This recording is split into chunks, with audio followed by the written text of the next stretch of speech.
কাতার ও ইরাকে অবস্থিত মার্কিন পরিচালিত সামরিক ঘাঁটিতে ক্ষেপণাস্ত্র হামলা চালিয়েছে ইরান।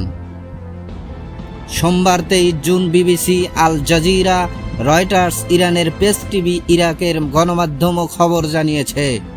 আল জাজিরা জানিয়েছে, কাতারের 60 একর ভূমি জুড়ে মার্কিন আল উদেইদ বিমান ঘাঁটিতে বিস্তৃত। রাজধানীর দোহর দক্ষিণ পশ্চিমে এটি অবস্থিত।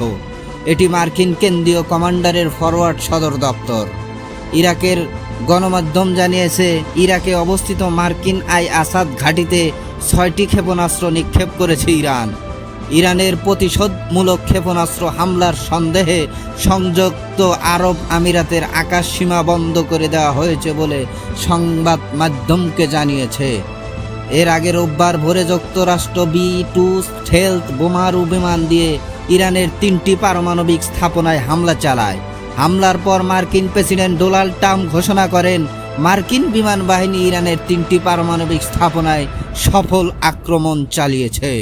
ইরানের গণমাধ্যম জানিয়েছে, গত 13 জুন রাতে ইসরায়েলে ইরানের মাটিতে আগ্রাসন শুরু করে। লক্ষ্যবস্তু হামলায় ইরানের শীর্ষ সামরিক কর্মকর্তাদের হত্যা করা হয়।